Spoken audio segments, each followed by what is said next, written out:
All right. I think we are live.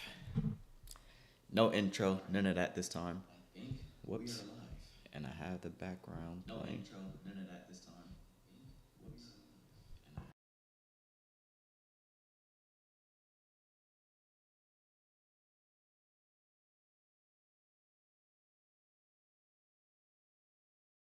There we go. Had to fix that. All right.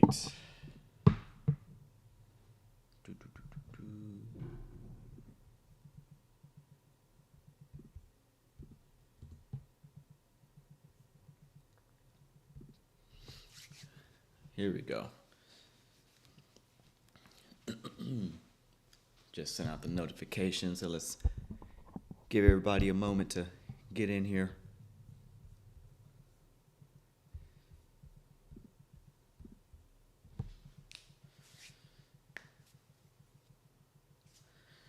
Let's do it. Amarex, what's up? #1 chat supporter, I think. YouTube has this little XP thing. That's pretty cool. What's up? What's up? Good morning. As ICT would say, it is a good morning. It's a great morning. What's up? I'm getting tired of the intro. I'm not gonna lie. I want to make a new one. I need a new intro.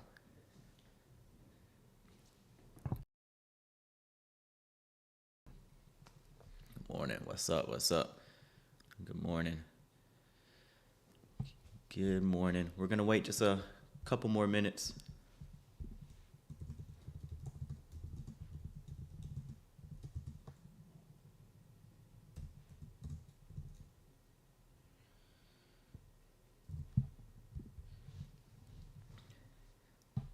Good morning.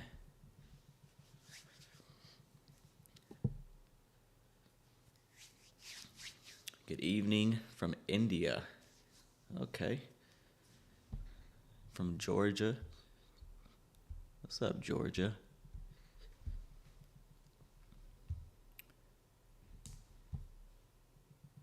India, Italy, Kenya.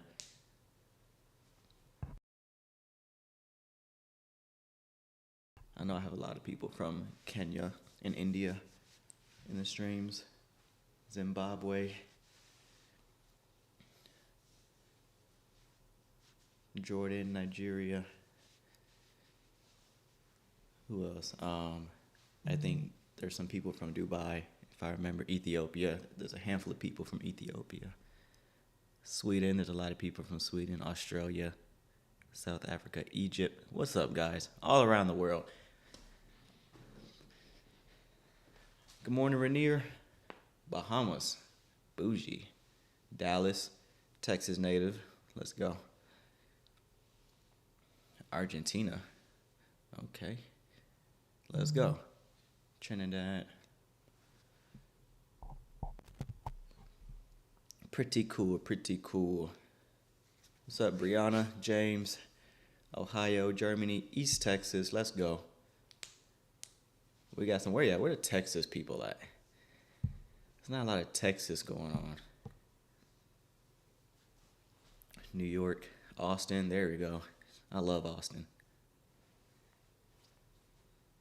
Dallas. Netherlands, Paris, Andy's room, Houston, Texas. There we go. All right. Good morning. Good morning. Hopefully everybody's feeling well. We're going to have a little bit of fun this morning, tape reading. We had news at 8:30. I believe it was like PPI or something. Let me double check that. Yeah, we had PPI at 8:30. That is now behind us, so no news this morning. And we had CPI yesterday, so that was pretty interesting. We did have a good trade yesterday on stream. That trade execution and all that is already posted. It was posted yesterday. So let's go ahead and clear all this stuff off. And we're going to go do a quick little top-down analysis. So we have a few levels here. Obviously, we're in all-time high territory. We have old weekly highs within the past 3 weeks. So I'm going to annotate those as old weekly highs. Just key areas for liquidity, all reference points for liquidity. Let's go to a daily chart. A little messy in here. So we did trade up, running out the all-time highs. We're still kind of in this little range here. I'm not convinced that we're done going higher. On a daily basis, I would like to see a closure above midpoint of this wick, and that'll convince me that we're likely to still press higher. So here's consequent encroachment. If we can close above that price level, then I think we can see a pretty nice expansion.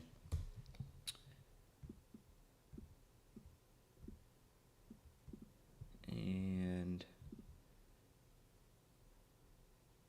we have an old daily high here and an old daily high here within the last 3 days.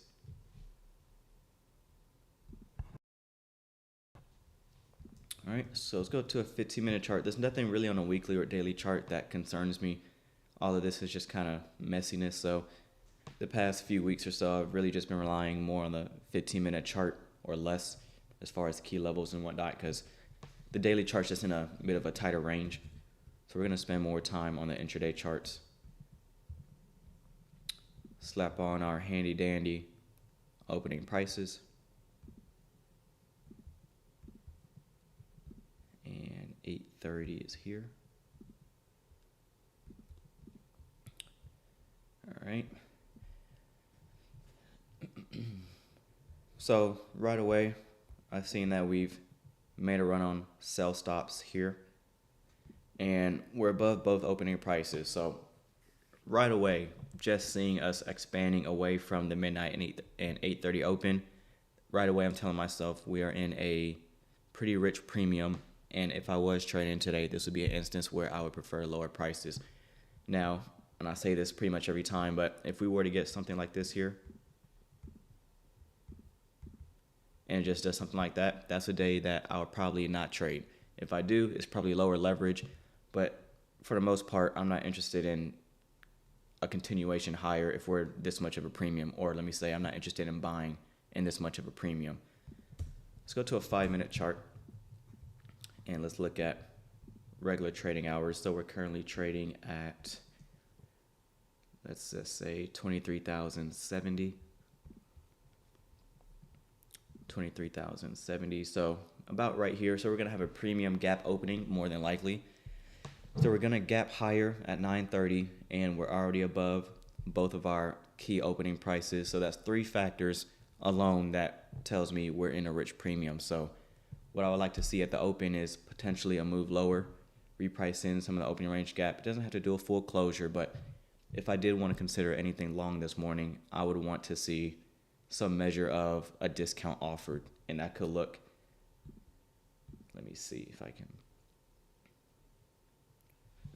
So when I say I'm looking for some measure of a discount first, that can be running out sell side, that can be trading beneath the 8:30 open or the midnight open. Offering a discount can be when we open here at 9:30, trading down into a portion of our opening range gap. That's what I favor if I wanted to take something going higher. But if we open at 9:30 in this region and it's just one directional, then that would be a no trade day for me, or a no trade session. So that's my thought process as we head into the opening bell. We're going to sit tight here on a 5-minute chart and wait for our open. And then we'll go from there.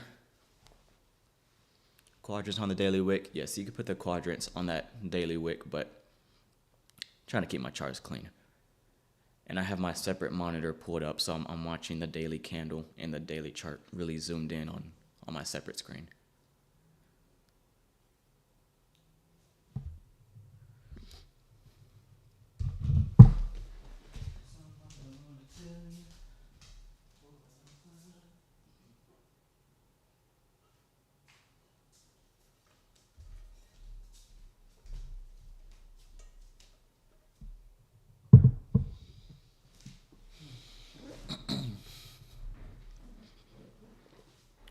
Let's go.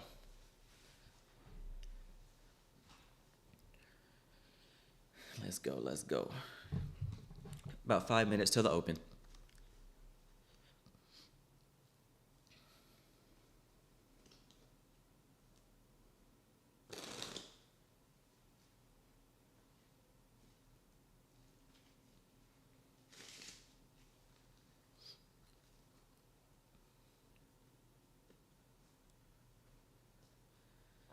What did I miss? What did I miss?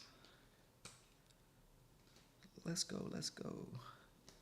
That song's been stuck in my head all day, all week.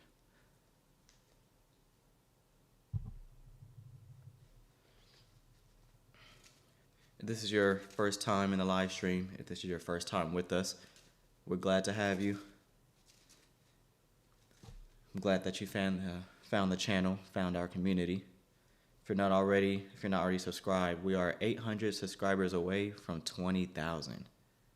20 thou. Isn't that crazy?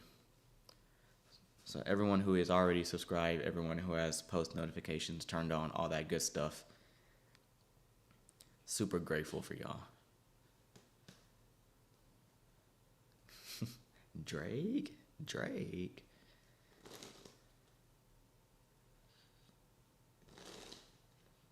First time on the channel.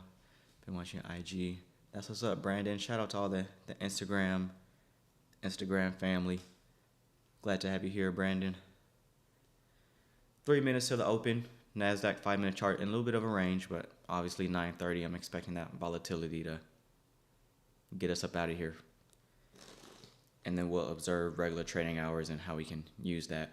Again, I don't care for anything higher as long as we don't offer a discount first. So if we open at 9:30 and we just shoot up, I'm treating that as a Judas swing, and I would prefer a movement lower. And if I was trading today, I would want some measure of a discount offered first before considering anything going long. So we'll look at that in more detail in just a couple of minutes.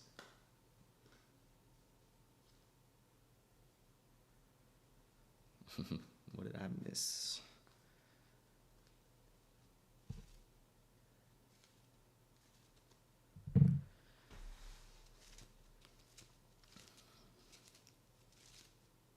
Good morning, Vic. What's going on? 2 minutes. 2 minutes till the party starts. Are you into cars? I'm not really into cars like that. Like, I'm not a big car person.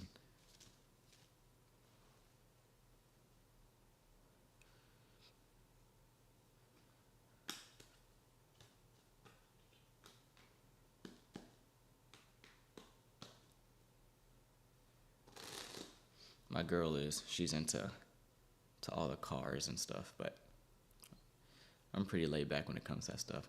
How's Apex been getting payouts? Yeah, I'm about to request my third payout soon. I keep forgetting to trade on the freaking account. Yesterday I was supposed to trade, make the little $50 requirement thing, because you have to trade for 8 days. And 5 of those days you have to make at least $50. So I'm in the process of just trading it with really light size, making $50, calling it a day. And yesterday is like the second time where I forgot to place a trade on that account, so I keep pushing my payout back. But when I get off of here, if I don't forget, I'm going to log in, put on 2 micros real quick, and try to make a little bit of money. Consistency rule, yeah, it's consistent. I'm only trading 2 micros.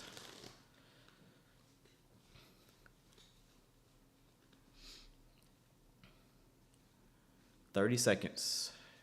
Account size is 300K. I have videos on my channel about Apex and payouts and all that stuff.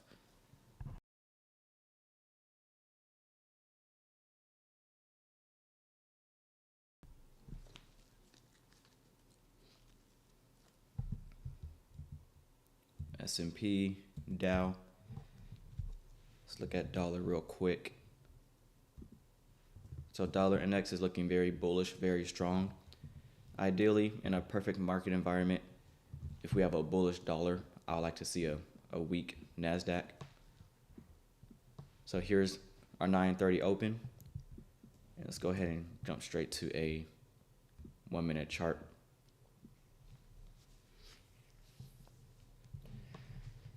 So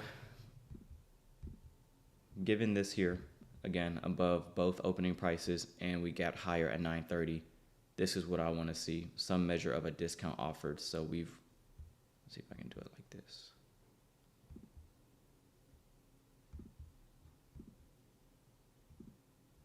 Just fell short of the upper quadrant. We have an old daily high here, and I believe we just engaged that buy side on electronic trading hours.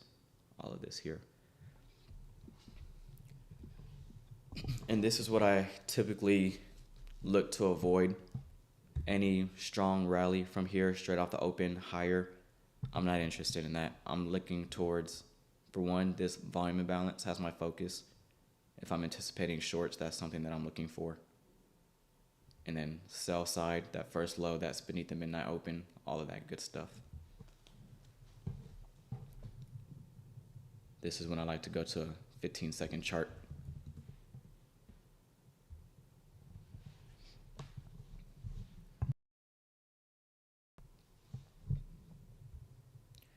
This fair value gap, if we're truly heavy, you should see that stay open because it's part of a balanced price range. And I'm watching this one here. Volume imbalance. Right there. Let's take a look at S&P. Dow has already taken out its low here. S&P, I'll be watching to see if it wants to catch up and match that heaviness of the Dow, and then NASDAQ in this range. So there's that fair value gap on a 15-second chart. I glanced away for a little bit, but that fair value gap, and you're including the volume imbalance to that volume imbalance here, that's something that I'm observing. It's not a signal, it's a tape read.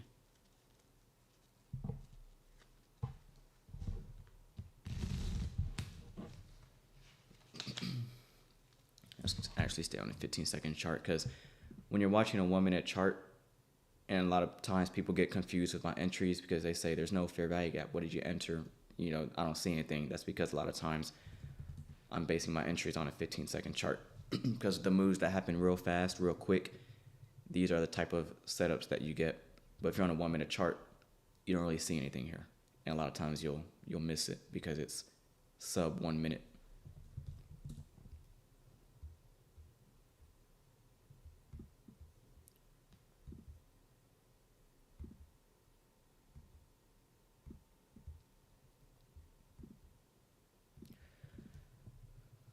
Change this. So we've traded up. We failed to reach the high of the fair value gap, and your actual fair value gap is here. And we said if we're bearish, we want to see this stay open. Now, if we trade to this inefficiency, that's problematic for lower prices. It doesn't cancel the bearish bias or the bearish narrative, but trading to this here when it's already been efficiently delivered, because if you look at this price action, we have buy side offered. These two up close candles is a bearish order block. So you have buy side offered. When we open on this candle and trade down, we're offering sell side. Once we form the low on this candle and we're trading up, we're offering buy side with the wicks, offering buy side, offering buy side. All this consecutive up close candles, that's buy side offered. This down close candle, we're offering sell side. So a lot of people are seeing this as a fair value gap. Yes, it's not inefficient, it's balanced, okay? Because buy side offered, sell side offered. So that's why I'm seeing this as a breakaway gap. That shouldn't be traded to. There's no need for it. This, we only offered buy side from the two up close candles, starting with the low of this wick. That's where we start offering buy side. So once we get underneath that low, we only have sell side offered here. So this is why for lower prices, and that's your volume imbalance, and midnight opening price is your next draw, and then the sell side beneath it. This is the fair value gap that should offer resistance. Expecting this to stay open, it's already balanced, no need to go up there. And as we open here and trade up and we fail to reach the high of the fair value gap, remember, if we're bearish, we want to see the lower half of fair value gaps offer resistance. The body staying in the lower half. And remember, if you have a small little volume imbalance, include that. So the volume imbalance right here. Right there, and it's almost like magic. breakaway gap, actual inefficiency. This is a balanced price range. And this is all we do on the streams. Like yesterday's trade, expecting some measure of a Judas swing. This was once a bold-faced green candle. I don't care about that. We're in a rich premium. It's just running out the buy stops. For those in the Discord, we're anticipating the ATM model. For those who aren't in the Discord and you're just familiar with Tremaine's model, as I like to call it, whenever we're above both the midnight and the 8:30 open, we are in a rich premium. I don't care for longs up here. I could care less if we do something like this right off the open. There's no FOMO, there's no anything. That's not my trade. This here is something that I'm looking for, and that's a bread and butter setup. Now if we change this so it's only showing on a 15-second chart. Let's go back to a 1 minute. So on a 1 minute chart, you don't really have an entry here. Okay, there's nothing really obvious in my opinion. 15-second, to me this is obvious. This is way cleaner. And if you're drawing liquidity, which we said was the volume imbalance here, because there's no bodies in this area of price action. So now trading beneath the 8:30 open, that's enough. If NASDAQ did want to go higher, this is all I would require. Let's say NASDAQ wants, just picking a number out there, let's say NASDAQ wants 23,140 today as a draw. What would I want to see it do before I consider taking longs? Well, we have relative equal lows taken out here, and we've traded into a discount underneath the 8:30 open, midnight open. If we fall short of that, that's bullish, but if we trade underneath it, clearing out more sell side, all the better. But volume imbalance, that's your obvious draw liquidity. 15-second fair value gap with the logic that this should stay open. That right there is the bread and butter short. And you could be done for the day with that. You could be done for the week with that if you want. That's a quick, easy bread and butter setup. The logic is you have a Judas swing, clean out relative equal highs. And when I'm on stream trading for the Discord members, this is what I'm anticipating. Some measure of a Judas swing, not chasing it. I'm not looking to buy this fair value gap. Not looking to buy it. We're above both of our opening prices, and there's your midnight open. That is a discount.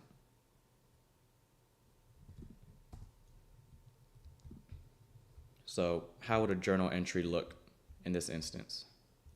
Well, you'll do something like this here. This is how I journal. A lot of people ask, how do you journal? How do you study? This is what I do right here. I'm going to show you.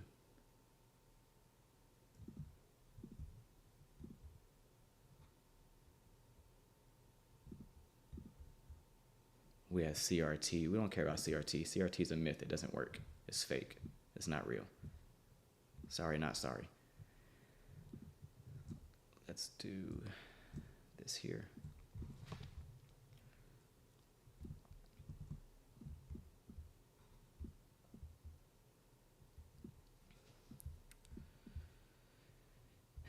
And right there.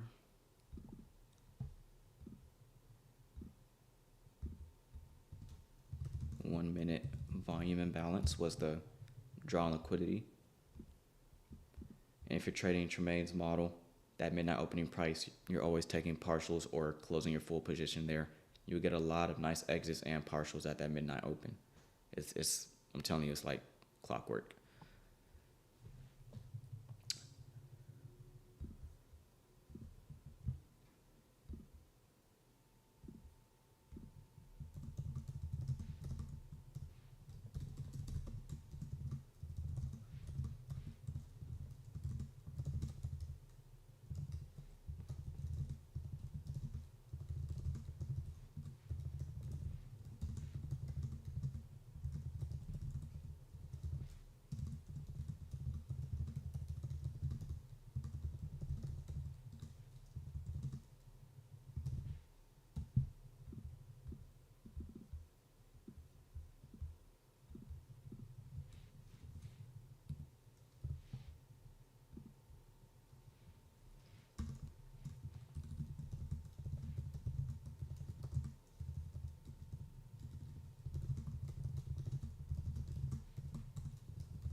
Come on, update. There we go.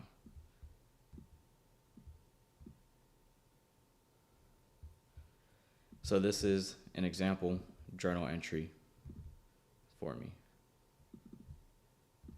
I do this not all the time on camera. This is what I do for personal development, but I'm sharing with you all how I like to study. This is one of the ways that I like to improve.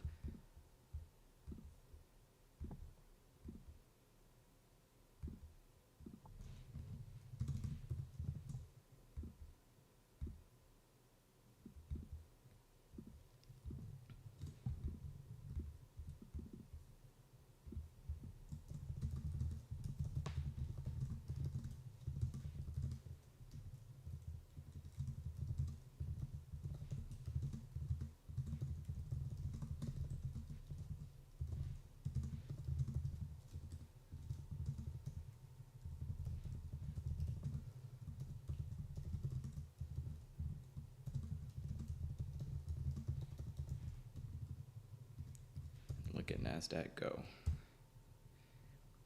If I wasn't done for the week already, that's a trade I'm taking. But we had a pretty nice Monday and Tuesday already. Sounds like hindsight, I know, but that's for those who are in the Discord, this is the kind of stuff we look for every time. Every single time.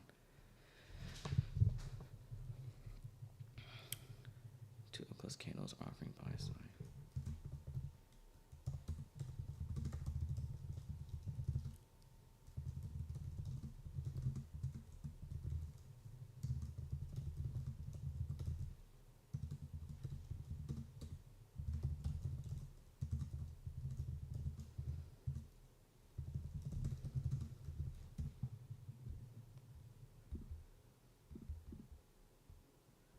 Is this your best week on your personal account? I think so. I think so. Monday was my largest trade, almost $7,000, 6,800, and then yesterday made 2,000. Not my largest week in total, but my largest week on my personal account probably.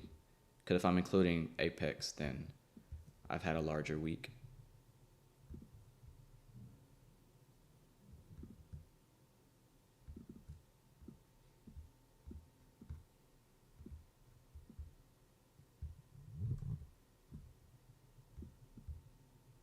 So this here is exactly what I do. And this is muscle memory. It's boring, it takes a while, it's tedious, but this is stuff you have to do. And then last little bit.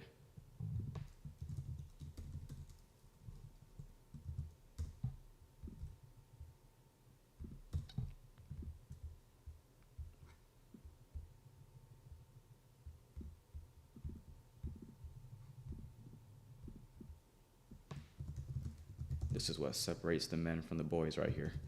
Journaling.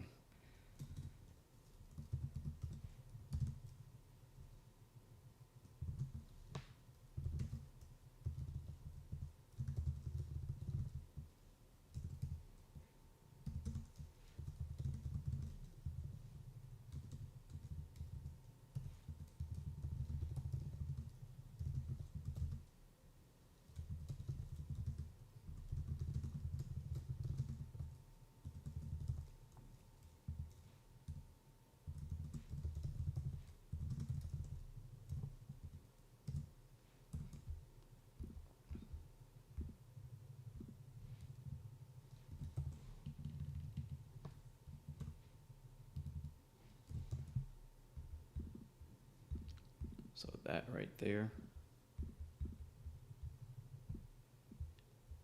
Draw that forward.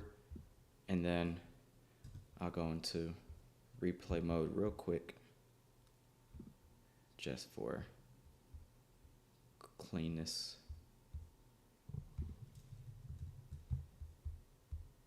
Because I want to save this screenshot.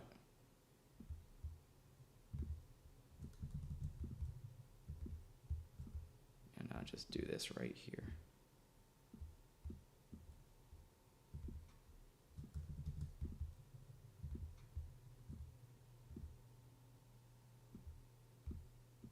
It's boring. It's not sexy. It takes a while. But this is what I do all the time. Screenshot it, and then there you go.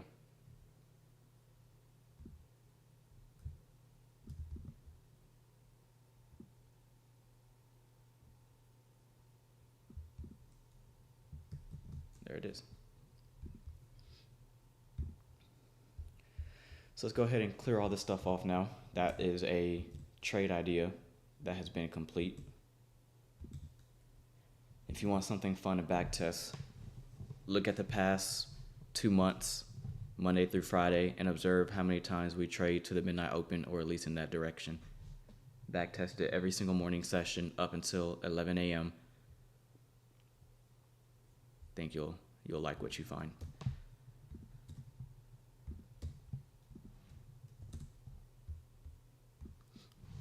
All right, haven't been looking at the chat. Let me scroll up. I'm sure there's a whole bunch of questions. That screenshot, I'll share it in Discord, and I'll post it on Twitter too. Let me scroll. If I'm in a short here, this sell side would be my terminus. That's your ATM, New York ATM model here. And I'll be content for the day with that. But yeah, partials here. We already know about the midnight open. And this will be my best case scenario. Like if I have 10 micros on, shorting here, maybe take off 4, because this is, I mean, let's be real, this is not a lot of range from here to here. So in this instance, I wouldn't care to take the bulk of my position off. But if I had 10 micros, take 4 off here, maybe take another 4 off at the midnight open, and then my last 2, see if I can get that down here.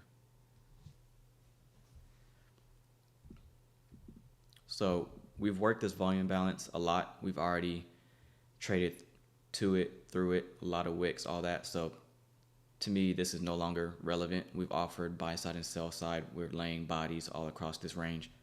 So I'm gonna take that off now. And my focus is this sell side. Now let's take a look at S&P. Hasn't taken out that low. The Dow still looking pretty heavy. So looking at the Dow, let's move this out the way.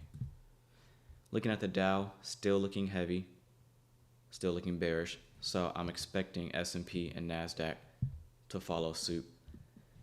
And then remember our dollar analysis. Look how strong and bullish the dollar is. So I'm looking at all of these factors when I consider taking a trade. A lot of people just see my screenshots on Twitter of my trades and whatnot, and they say, you had no confluence. Like what did you see in the chart? Half of it is, yes, stuff that we talked about here, the Judas swing, running out the buy side, being above both opening prices.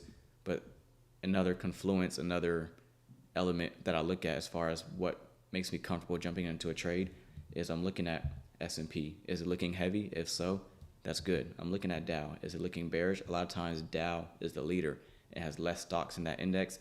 It moves faster. Usually it'll be the first one to go. So if Dow is looking bearish, even better. What do we want to see with dollar index if it's looking bullish?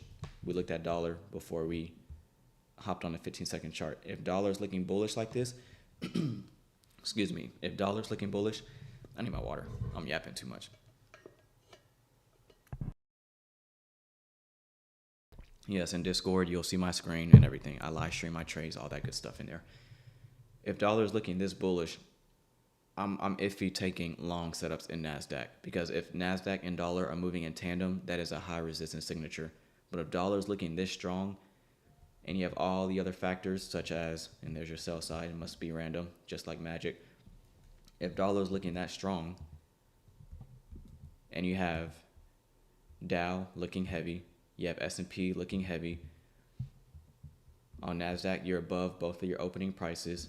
Discord members were anticipating the ATM model every single morning. It just delivered again. That's 3 days in a row. Judas swing, buy side taken.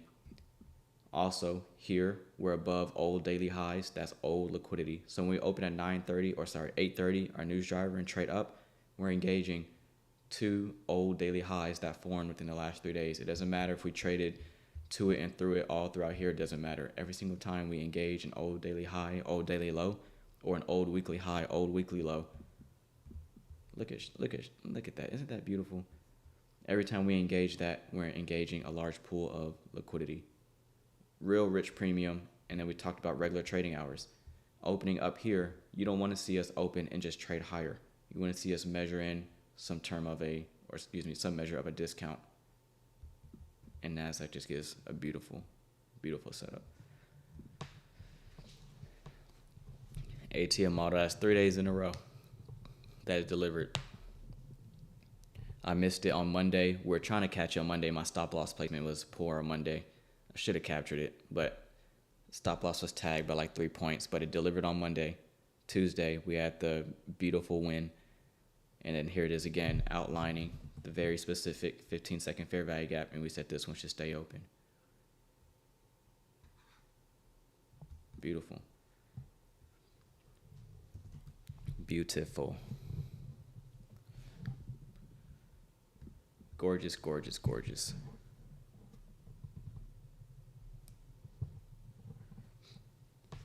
All right, so let's get some more targets because NASDAQ is looking pretty heavy.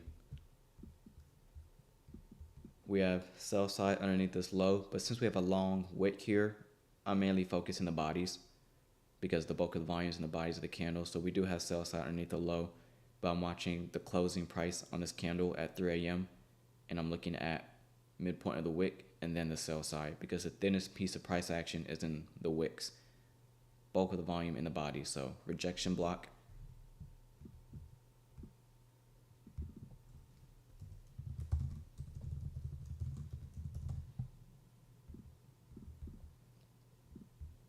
Then I'm looking at midpoint of this wick, which comes in at 22,944.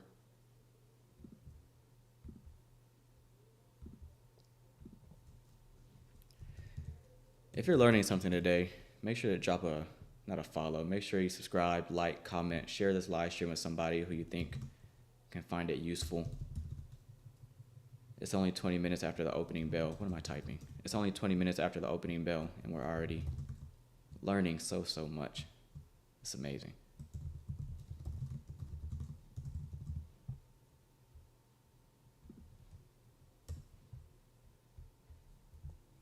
And then we'll go ahead and mark out the sell side here.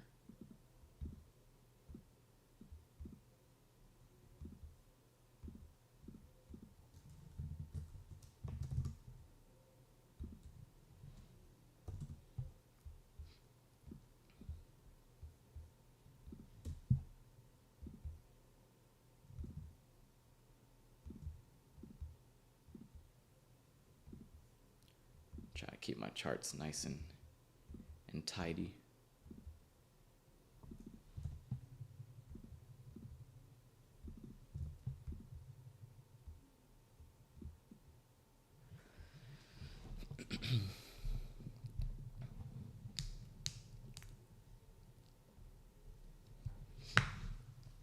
It's the same thing every day. No, I'm not trading today. I only trade for Discord members. If you want to join that, if you're interested in it, the link's pinned in the top of the chat room, or click the top link in the description. I'm done for the week though. Monday was good, Tuesday was good. We caught a nice win yesterday, so we're taking a nice little break from pressing buttons today, but we're back live trading tomorrow and Friday. I'm paper trading the rest of the week though. On my personal account, I'm done. I'm content, I'm satisfied. But if I wasn't done for the week, shorting that 15-second inefficiency here, that's my setup, that's my trade. After the Judas swing, above both opening prices, that's just textbook.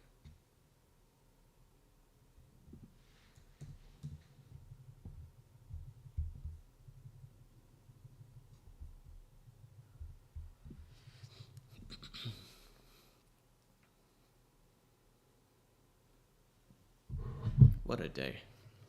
Don't you love it? You gotta love this stuff, man. No, I only stream New York session. I don't stream the PM or Asia or London or anything like that. We trade every morning from 9:30 to 11 o'clock. Most times we're done by 10:30.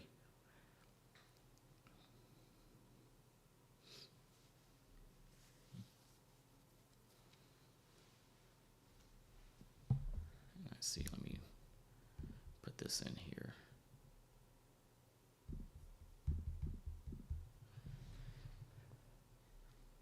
What do you want to see for longs? I'm not interested in anything higher at the moment. I'm looking for lower prices until things start shifting bullish. Then I'll be interested in possibly outlining something higher. But for now, with watching Dow, if Dow can give way higher and if S&P starts to follow suit, then maybe. But like if I'm short here on a 15-second chart, I'm not anticipating a reversal anytime soon. Now right here, we have two fair value gaps stacked on top of each other. What's the general rule? I'm looking in the chat for people who've been taking their notes. What's the general rule of thumb whenever we have two fair value gaps like this stacked on top of each other? What's the entry criteria? What's the stop loss criteria? What are you expecting? I need stop loss. I need everything. I need specifics.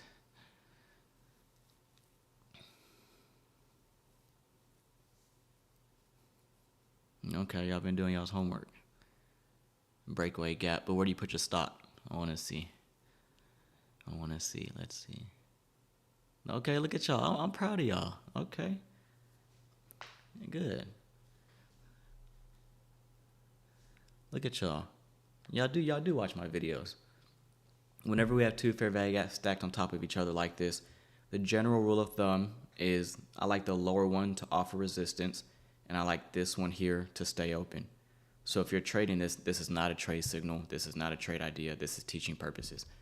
If you're trading this, my entry would be at the low of the fair value gap.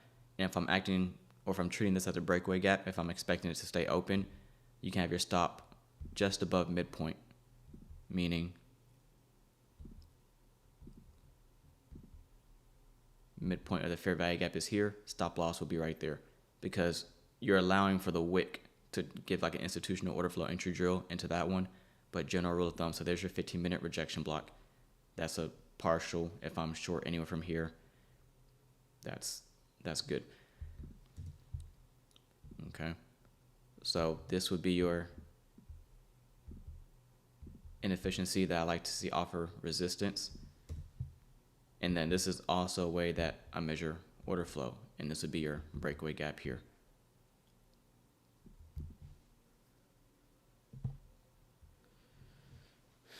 I just joined your Discord. Do you say when I take a trade? Yeah, I don't. You'll see my screen in Discord. Just how we're live streaming here, it's the same thing in Discord. You'll see my trade. Like yesterday's YouTube video I posted, that trade, everything you watched was on stream. It was live. It's just like that. It's not a trade signal. Please, and I say this all the time because I still get people complaining. Do not join the server if you just want to trade copy. Please do not. Please do not. I'm actually trying to help people. I'm actually trying to teach. I want people to learn how to do this on their own. So if you're joining the Discord, save the market reviews. Look at all my notes. I have all my notes from the 2024 mentorship, the 2025 mentorship. I'm starting over in the core content. So I'm doing all the core content notes and I'm sharing that in the Discord. Study those notes, save them, download them. I do not care. Watch all the webinars. All the webinar recordings are in there. They're about 30 minutes to an hour long. There's probably over 100 webinars in there. They're all titled, all labeled. Watch all of those. Join the live streams every day. Show up. But do not copy trade. Do not copy trade. Don't do it. I still get complaints every single day. People copy trading. He didn't take a trade today. Yeah. It was a high resistance day. I'm not trading today. So if you just want to join to pass your combine, the Discord, I'm not here to pass your combine. I'm not here to pass your prop firm, your top step, your apex, your mind-funded futures. None of that.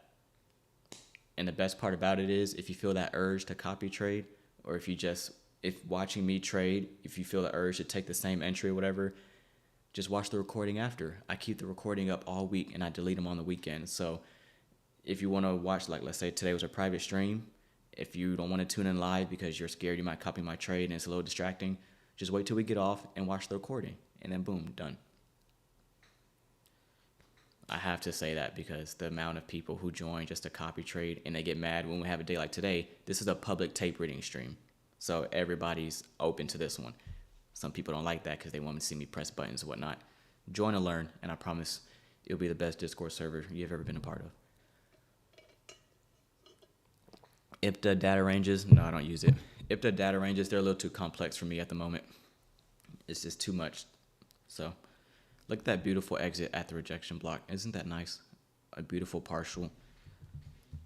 So why am I not just looking straight at that sell side? Because the bulk of the volume's in the candles or in the bodies. Okay. Relative equal highs, relative equal lows. Sell side, the bulk of the volume is in the bodies of the candles. Yes, there's sell side underneath the very low, including the wick. Absolutely, there is sell side here. But this is where all the volume is. And look at the reaction off of it. This is not required for me. Now, if we have a short little stubby wick, like let's say the sell side was something like this here, then I would just be expecting us to run the low. But if it's a really long, like clear as day, that's just a long wick, I'm referring to the body first for profit taking.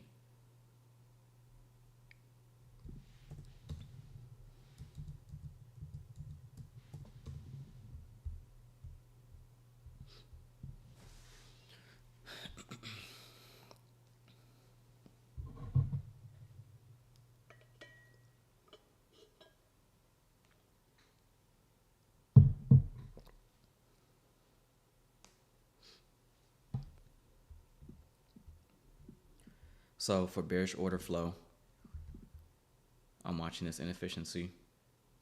We can work this fair value gap all day long, that's fine. But just playing devil's advocate, what would possibly shift me bullish? What would soften up my bearish bias? What would need to happen in the chart? If we get through this inefficiency and we get a closure past midpoint of what I'd like to see offer as a breakaway gap, then to me, that's suggesting that NASDAQ may want to revisit higher prices. Okay, we can work this fair value gap all day long. That's not a problem. As long as we leave this one open, or if we're just trading up into this one with wicks, but there's no bodies closing on the inside, because ideally with breakaway gaps, we want to see them stay open. We don't want to see them trade to at all. We can wick into it.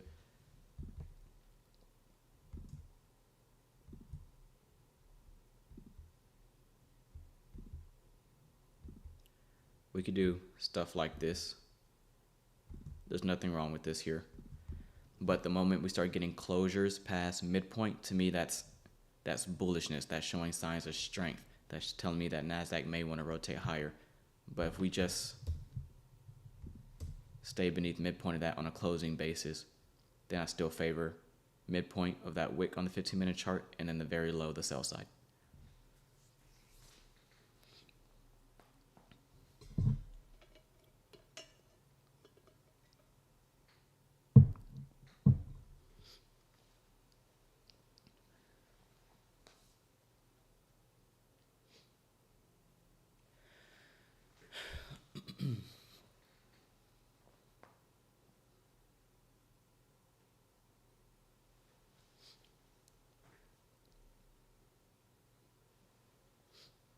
Beautiful, beautiful rejection block. So now I'm trying to play both sides. Let's say I didn't capture anything going short. I didn't participate on this. Or let's say I had a bullish bias. Let's say I'm expecting higher prices this morning. The same thought process and the same everything we went through to frame lower prices. So what do? We refer to our opening prices. We're above it at this point in time. So we're looking for lower prices. We looked at dollar index. We looked at S&P and the Dow. We looked at all those things and all of those justified reasons as to why NASDAQ can rotate lower.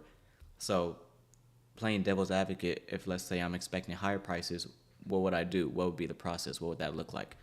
Well, we're beneath both the midnight and 8:30 open. That's a discount. I'm looking at S&P. Is it showing any signs of wanting to go higher? Maybe. I'm watching that short-term high if we get displacement above it. The Dow, is it showing a willingness to go higher? Maybe. I'm watching that short-term high. Can we displace above it?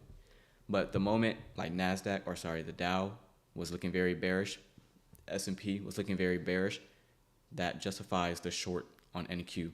Now, if they start to rotate and if dollar index starts showing any measure of weakness to the downside, then and only then would I say, okay, maybe it's time to switch gears and look for something going higher in NQ. But as long as all this follows the rules, I'm looking for lower prices. Man, this is fun. Doggone. Come on. I'm having so much fun this morning.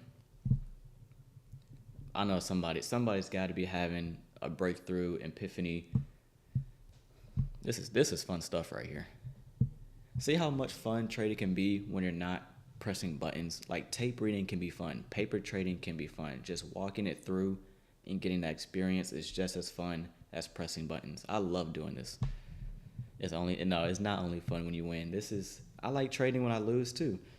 I don't like losing, but I just love the industry. Like this is fun.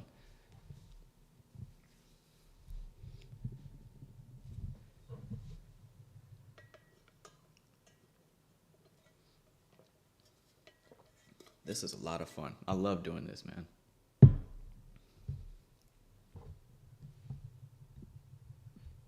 Nothing flashy, nothing extra, no clickbait. I don't have music blasting in your ear. I don't have half-naked women in my thumbnails and Ferraris and Lambos and Rolexes. We just like charts over here. We want to learn how to make money. We want to learn how to reprice and go about our business. It's just another day in the office. I love this stuff, man. Love it.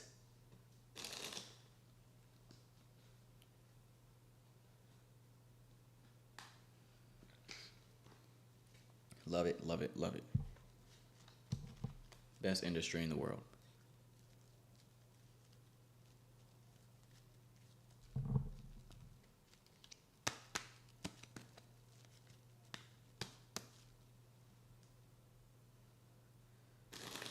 So the rules are still in play, staying and respecting this fair value gap. This one's staying open. So are we trying to be a hero and predict the bottom here? Are we trying to buy here? No. Let the market show signs that it wants to rotate higher. If it doesn't show you that, just let it go. Because guess what? People who are in shorts here, if I was in a short here or anybody holding shorts, they're holding and they're taking profits here. They're looking at that wick, looking to take a partial there, taking a partial here. So if you're in a short here, you're not trying to expect a reversal. You're not expecting a reversal. You're not trying to force the idea of it going higher. If you're in a short, what are you saying? Okay, rejection block, partial, trade up. Do we leave this open still? Yes, lower low, looking for that as a partial. You're outlining everything that could possibly still take you lower until the market shows you otherwise.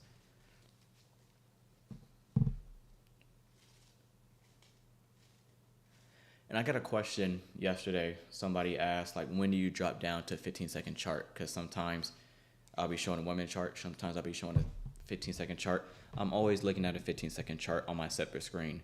Now, when I'm entering, 9 times out of 10, I think yesterday was a rare instance where I'm actually showing the 15-second chart, like while I'm entering the trade. But most times I'm watching the 15-second on my separate screen. But on this screen that you all see, I'm timing my entry based off what I see on my monitor, but you're seeing a 1-minute chart. So I don't just flip to a 15-second chart, you know what I mean? But I'm always eyeballing it on the side. But if you only have one monitor, if you only have one screen, it's no big deal. What you can do is, once everything's in play, once you see that buy side taken here, once you see displacement lower, as soon as we get something like this, that's when I'm dropping down to 15-second, because there's no fair value gap here on the 1-minute chart, but there's 4 15-second candlesticks in here, so you're likely to have an inefficiency. So the moment I see that displacement right there, 15-second chart, dive a little further. So if you didn't have a monitor, if you can't watch multiple time frames at once, that's when I would drop down. The moment where the stage is set, we're not expecting this high to get taken out because we already cleared the buy stops. So the business has already been done up here. Combine that with the displacement and everything else we talked about with dollar and ES and Dow. As soon as we get this here, that's when I would drop down.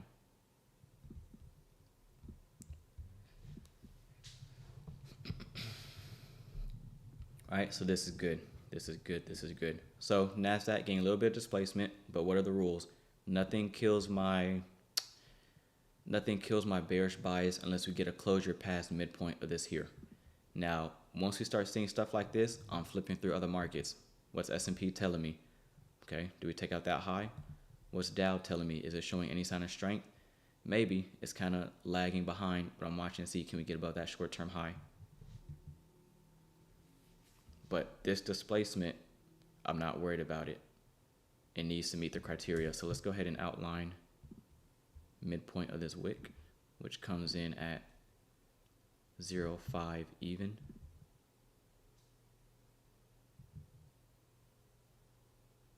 .05 even. So that's midpoint. Any closures beneath that price level, I don't care about. It's allowed to trade up into that. If we're bearish, that's perfectly fine.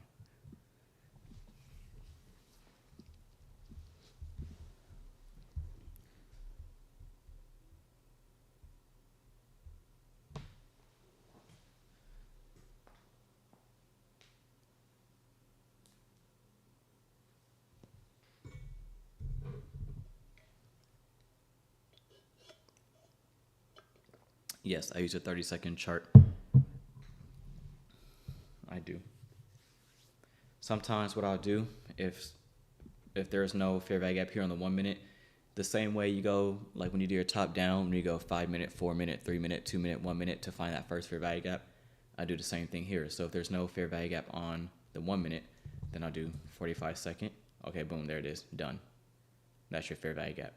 And you'll look to take that one. If there's no fair value gap on a 45 second, then I'll go to a 30 second.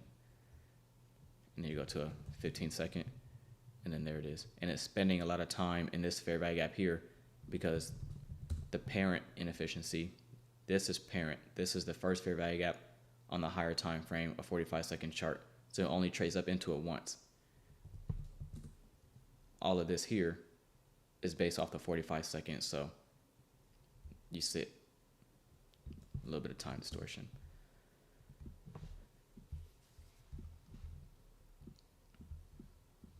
All right, let's draw this forward.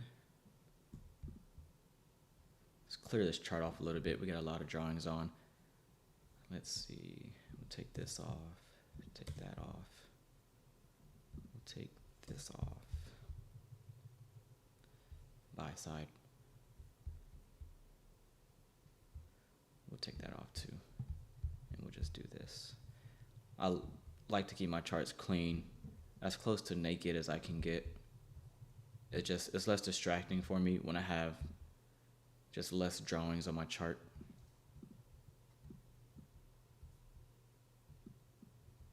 So there we go.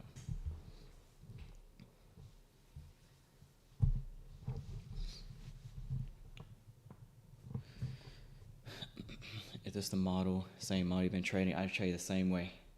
I tell people I don't trade a specific model. Now in Discord, we have a specific model called the New York ATM model. That's something that most people in their trade, it delivers at least 2 to 3 times a week. It's 3 for 3 this week, but I mainly just trade price action. But sometimes I'll take profits and things of that sort based on a model. Like sometimes I target the midnight open. That's what I call Tremaine's model. That's something I love to target and take profits at. So I call myself just a price action trader. I think the model is just like a model. That's just what you use to get in. The market doesn't move based off of that model. It's moving based off of liquidity, inefficiencies, time. But we use model as like our criteria to get in. I want to focus more on the price action. I want to focus more on the candlesticks, more on the narrative. Why should it move here? Why should it not take out this high? Why should it do this? Why should it do that? If I know that, then I could get in with anything. And I could slap some Fibonacci, some trend lines on my chart, and I could still be very profitable because I have narrative. I know the narrative behind why I should do something.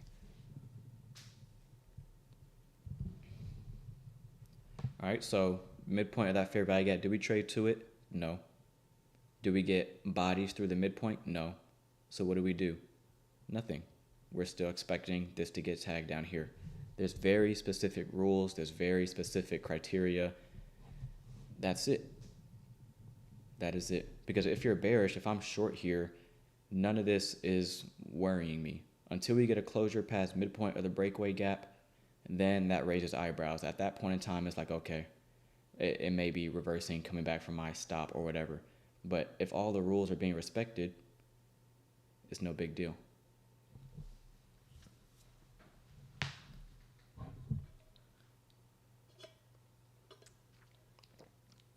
There's no guesswork. It's very specific. If we don't close above 23,005 even, if we don't get a closure above that, then we're looking for 15-minute discount wick consequent encroachment 22,944. If then, if we don't do this, then we're looking for that. If we do this, then we're looking for that.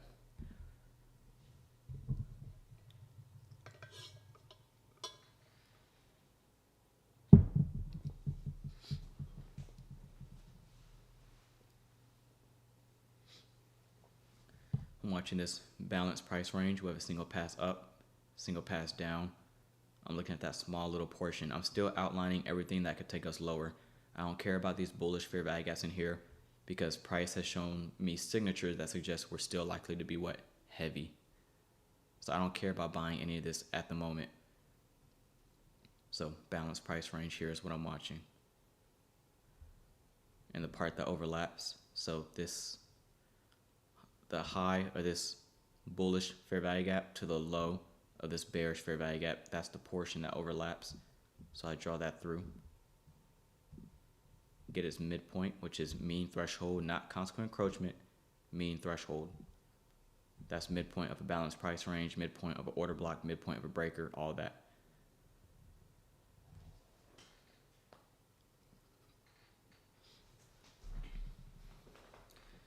Let's take another look at S&P. Let's take another look at the Dow. Dow possibly picking up some strength, so I'll be watching the Dow closely because usually the Dow always leads the way first.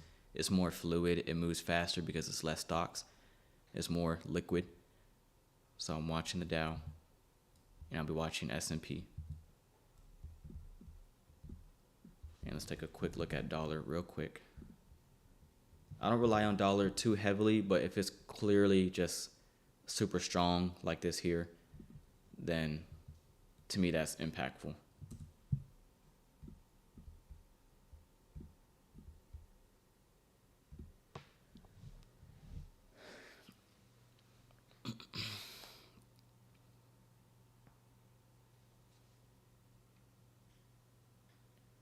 Do you look at SMT? Yes, I consider SMT.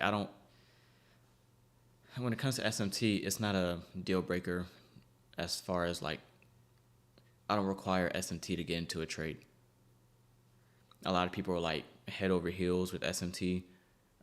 It's not needed for me. It's not, some people, they don't get into a trade unless they see SMT. I don't need it. That's just not my style.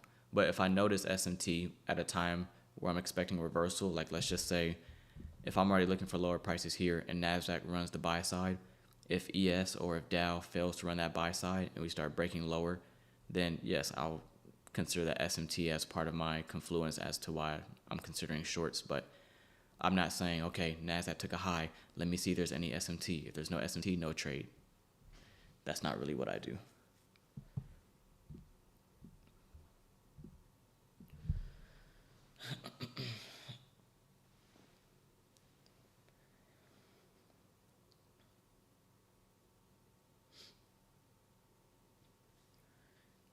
Do I use standard deviation for target? Yes. The main time I use standard deviations for targeting is when we're at all-time highs. Like if there's nothing to target, then I'll use standard deviations. But if it's stuff like this, we have obvious targets, the volume imbalance, the sell side, the 15-minute levels and whatnot. Like I don't need fibs for that. I'll just target the rejection block, midpoint, sell side. But if we're in all-time high territory, like let's just say this was all-time highs, then I'll just run standard deviations and I'll just look for bread and butter, 2-to-1 scalps, leave a runner, that kind of thing.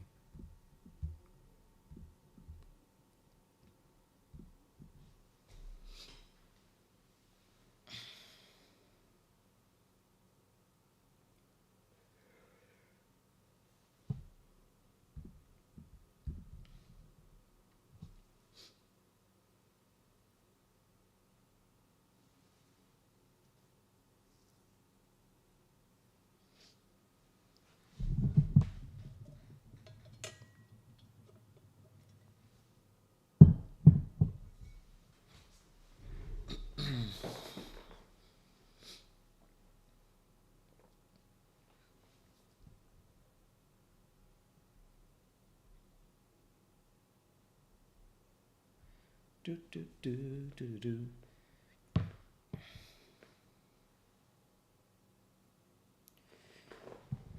Nothing shifts the narrative for me.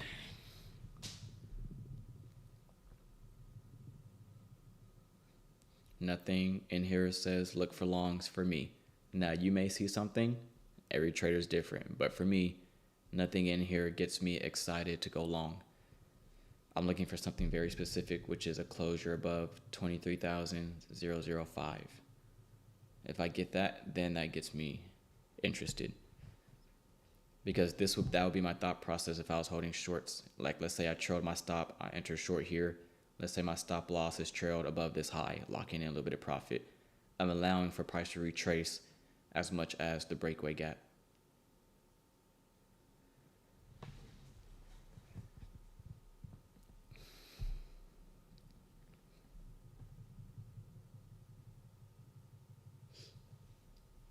Yeah, this is fun.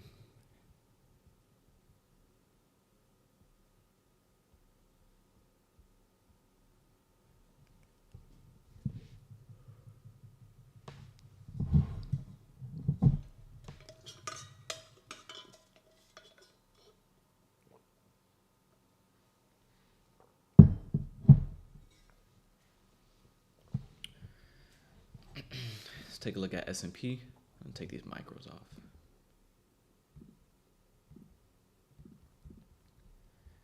ES, Dow, not really giving me what I'm looking for at the moment.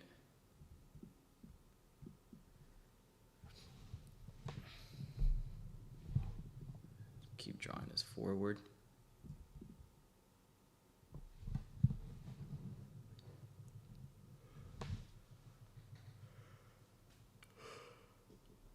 The consistency rule, you just use the same leverage and don't play with your risk. If you're risking 0.5%, risk 0.5% all the way through. And then just, you got to play by their rules. It is what it is.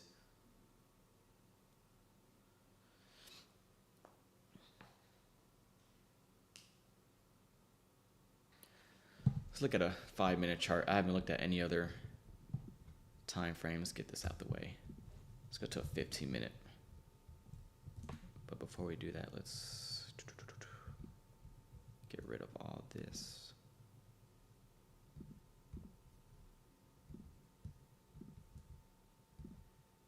Current interval only. So that should be a little better.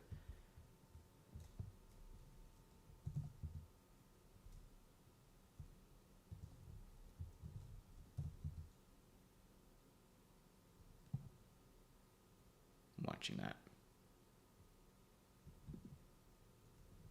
See all these bodies here, long, obnoxious wick. Don't really care about that, but the sell side, the bulk of the bodies here, that has way more importance to me.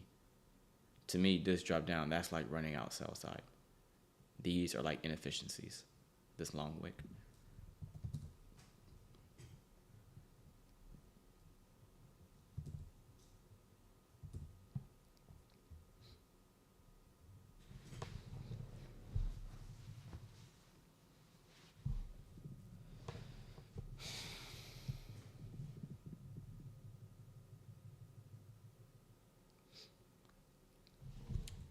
Look at Dow, because this is when I look closely at other markets to see what they're doing. Dow's it's getting a little muddy at this point.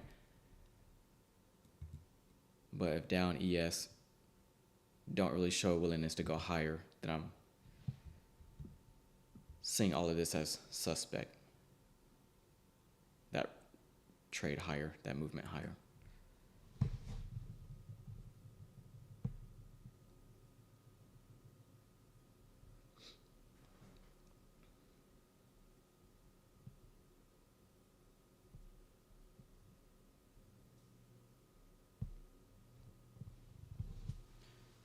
I want to stay on till I'm going to try to push for 11 o'clock.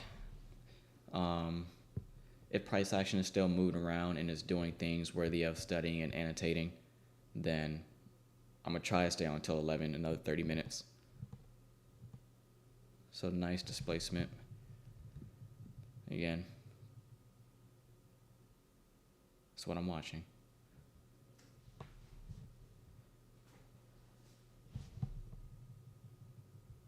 I want to see if we can treat that as a reclaimed inefficiency.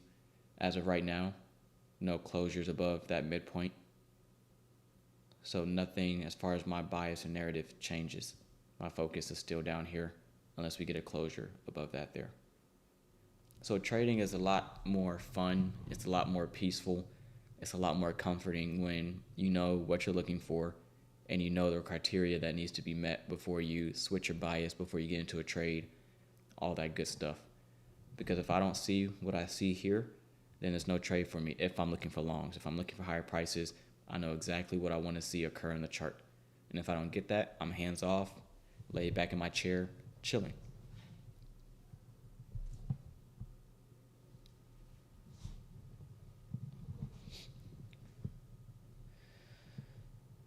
What's the difference? Super Home, Discord, Lifetime. The lifetime access to the Discord is just you're in the Discord for life because there's a monthly subscription and there's a one-time payment option. For the one-time payment, which is the lifetime, it's one and done. That's for the people who like plan on being in the server for a long time because it's cheaper getting a lifetime if you plan on staying for a year. So doing one payment is cheaper than doing 12 monthly subscription payments. So the lifetime is just better. And the all-in-one mentorship, I used to do a mentorship, like a private mentorship where I'm actually doing one-on-one calls and doing one-on-one meetings with people every week and all that. I no longer do that, but the lecture videos and the teachings that I gave the mentorship group, those videos are included in the all-in-one mentorship, and there's PowerPoints, there's quizzes and all that good stuff. Because the mentorship was really time-consuming. It was fun. I really enjoyed it, but it was really time-consuming. And the schedules and the time zones, it was really, really difficult. So I no longer do the one-on-one meetings, but that mentorship is the next best thing, I guess. If you want to convert to lifetime, if you're already in the Discord, just message me. I may, depending on how long you've been a monthly subscriber, if you just joined monthly but you want to be lifetime, then I may give you a refund. But if you've been a monthly subscriber for like 2 months, then 2-3 months, then it's like, but if you just join, you want to switch, then I'll refund you. It's no big deal.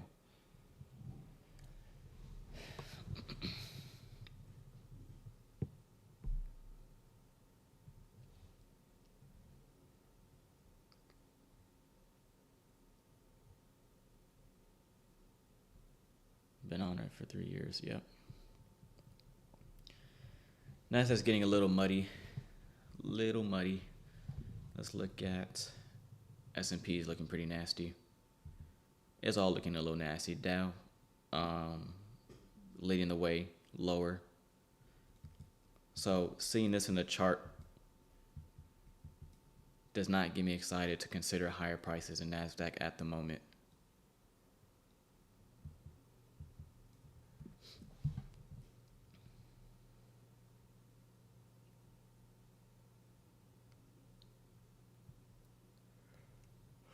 Do you learn ICT core content?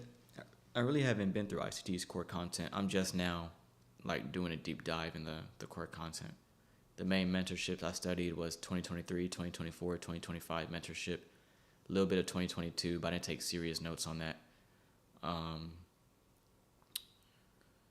I'm just now starting. I'm on month 1 core content, and all of those notes I'm sharing in the community, the little PDFs and stuff. So I just like studying, just like learning. So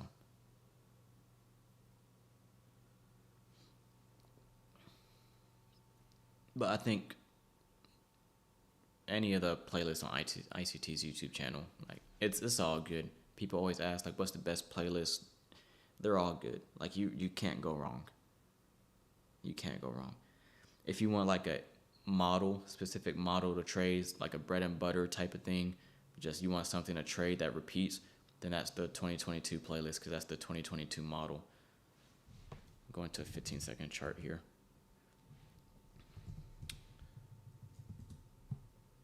Whenever we get displacement like that, I love going to a 15-second.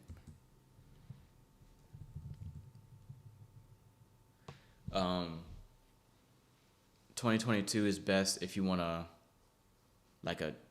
you can trade it tomorrow type of model. I think 2023 is the best for learning how to read price, just like increasing your skill set of price action, how to read daily bias, drawn liquidity, because 2023, ICT was literally going live like every day of the week. He'll start off on the weekly chart, daily chart, and he would just like walk you through. This is what I see on the weekly. This is what I see on the daily. Okay, 15-minute chart. Okay, 1-minute chart. Opening bell. Here we go. And he'll teach stuff on the 1-minute chart. So 2023 is good for just all around price action reading. 2024, he introduced a lot of stuff in 2024, a lot of new stuff. I think 2024 is a little bit more advanced. Same thing with 2025. He introduced a lot of new stuff. But they're all good. You literally can't go wrong. You can't.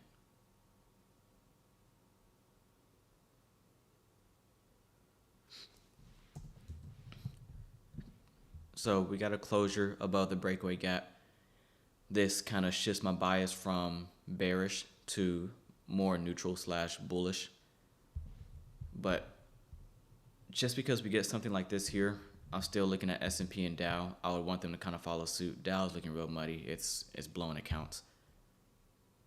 S&P is just high resistance. It's really not clean. After that initial sell-off up until 10:15 or so, it's getting a little nasty.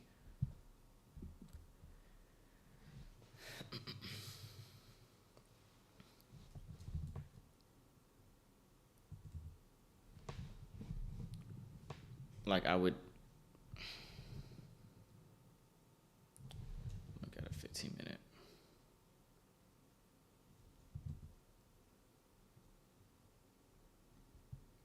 All of this back and forth here. I haven't fully abandoned my bearish bias. Yes, we got a closure above that, but looking at other markets,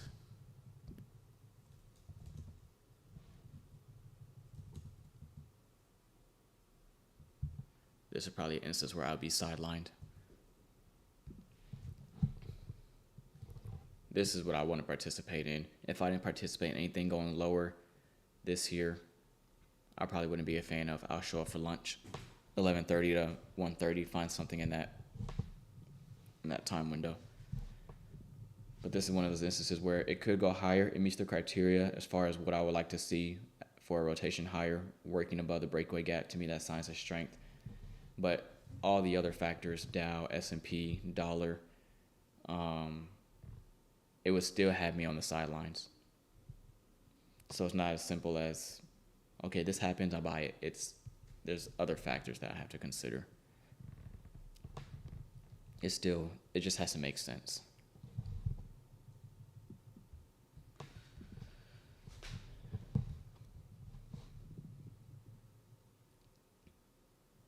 Dow so fluid. Dow only has 30 stocks, so the NASDAQ has 100, S&P has 500. That's why S&P moves a little slower, because there's 500 companies in that index. There's 500 stocks. NASDAQ moves a little faster than S&P because it's only 100. So just think about it like it's less weight. Like 500 companies, it'll take a lot of volatility to really get that index moving, because it's 500. That's a lot of factors. That's a lot of companies weighing the index down. NASDAQ 100, it's a little less weight, so it'll move a little bit more fluid. And then you have the Dow, which is only 30 companies in that index. That's why sometimes we just see Dow go crazy, because it's way more fluid. It takes less. It just takes less to really get it going.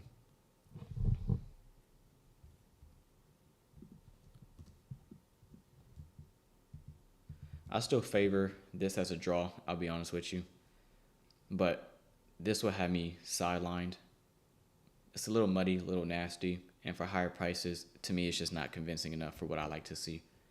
I'm not seeing other order flow signatures.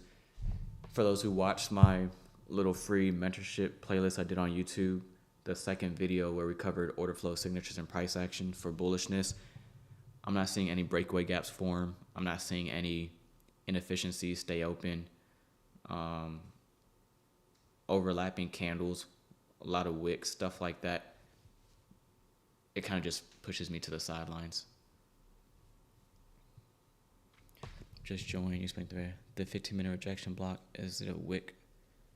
Yeah, the rejection block is always the lowest closing price in a swing low.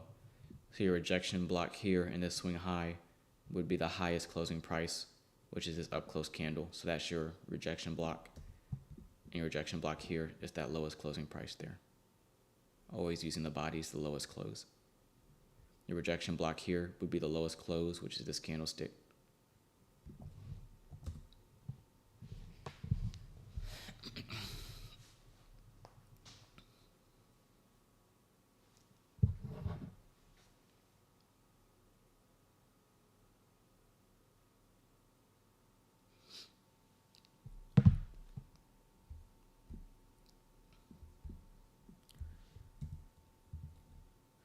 Ooh, it's getting nasty.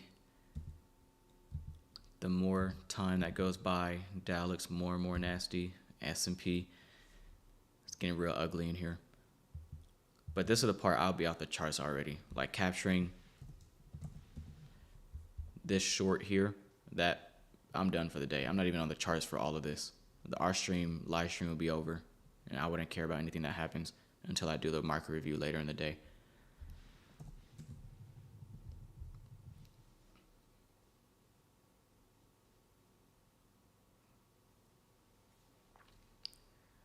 This is stuff I try to avoid. Because let's say we're looking for higher prices, something in this region as a draw. These are the instances where I'll get knocked out at break even a couple of times before finally getting that win. The trade idea could be good. It's going higher, yes, but it's doing it in a manner that's just really stubborn. You're not seeing any other breakaway gaps.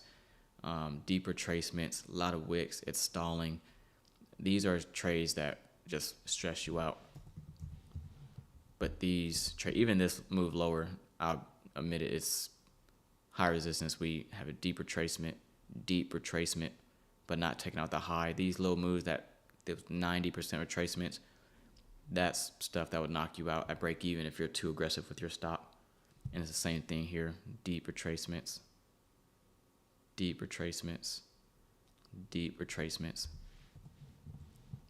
I'd rather just stay on the sidelines. Live streams be 20 minutes. That's the literally yesterday's live stream was 30 minutes because the entry came at like 9:32. The trade was only 10 minutes long, not even. And then 10 minutes before the open, do our little pre-market analysis, do a little trade breakdown at the end for another 5 minutes, and then we're out of there.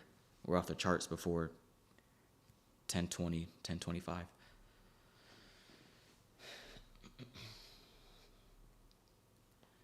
Because we're not trying to be on the charts all day, man. We're trying to make our money, get our little piece of scrap, and then go about our business. We're not trying to be glued to the charts for the morning session, the PM session, lunch, Asia, London. Like, no. 30 minutes a day, and I'm trying to be out of here.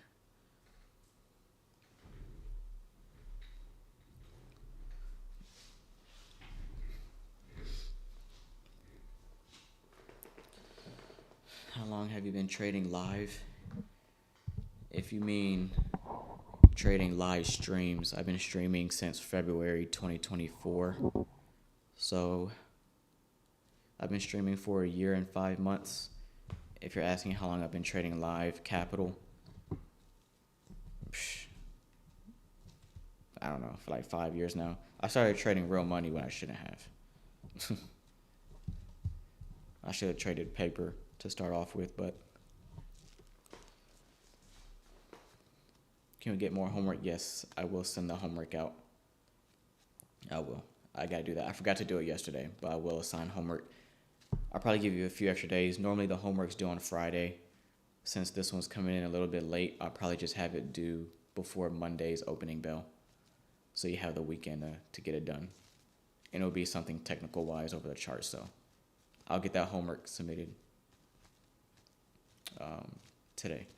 Thank you for reminding me.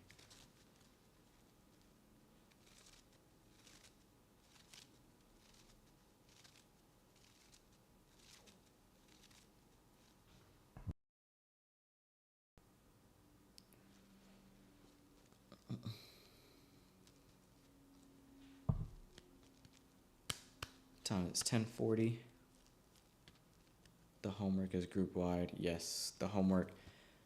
How the homework works is I assign homework every week. It can be like this past week, the homework was a reflection assignment. And basically just reflecting over your strengths, weaknesses, all that good stuff. Sometimes we'll do homework covering macros, or I want you to go into your charts, find 3 examples of this, find 4 examples of that. Things of that sort. And then there's a separate channel in the Discord where everybody submits their homework before the deadline. And I grade it at the end of the week. I check it, provide some feedback if it needs it. It's just one of the ways that, we look to improve.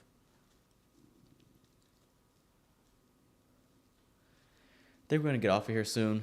It's getting real ugly, real high resistance.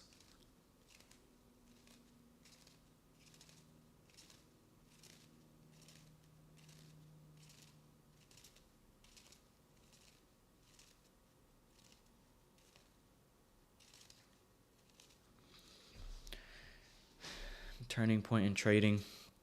There really wasn't a turning point. It was just constant, steady growth. A lot of people asked that. I talked about it in one of the vlogs. I think it was the San Antonio. No, it was the Austin vlog. Whatever number that is. That may be the second one or the third one. I don't know. But if you go to my channel, the vlogs playlist, the Austin one, because it's kind of like a Q&A mixed inside. A lot of people ask, like, what was your aha moment? I don't really believe in aha moments, at least not when it comes to trading, because it's such a gradual thing. Because when you say, like, okay, what was your aha moment, that means you understood something right away, something clicked for you right away, and you saw, like, instant results because of that. I don't really believe in that. I think it's just a gradual, show up every day, improve 1% each day, and then over time, just over time, you just improve and you start seeing results slowly. But it's never just like a quick, whoa, I get it now, I'm profitable. No. That's not how it goes. Yeah, Austin was crazy. I wonder what they're doing now, Tim. I wonder what they're doing now. That was a fun vlog.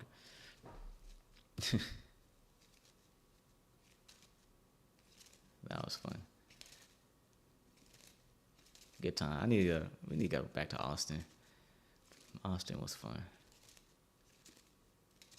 Yeah. See, there's no I understand it now. That doesn't exist in trading. No.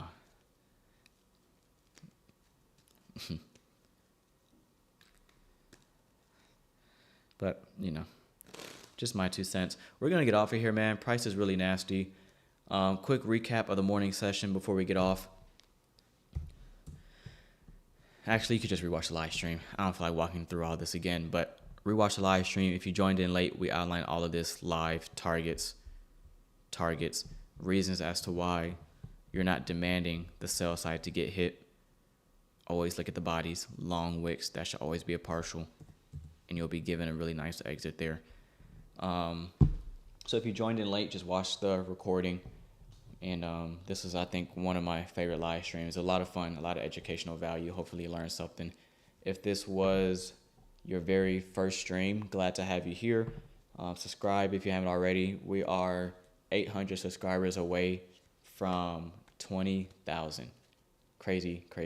So super grateful. Share this live stream with somebody who you think can benefit from it, learn from it, take something away from it. The journal entry that we did earlier in the session, I'll post that on Twitter for anybody who wants to download it, save it. I'll also share it in the Discord. Our next public live stream probably won't be until August. What's today? Maybe do one more at the end of the month, but I think the rest of the live streams now are going to be in Discord as we finish out July. So love y'all, man. This has been a lot of fun. And Discord members, I'll see y'all back here at 9:15 tomorrow morning. We will be trading paper, okay? It will be paper Thursday and Friday. I am done on my personal account.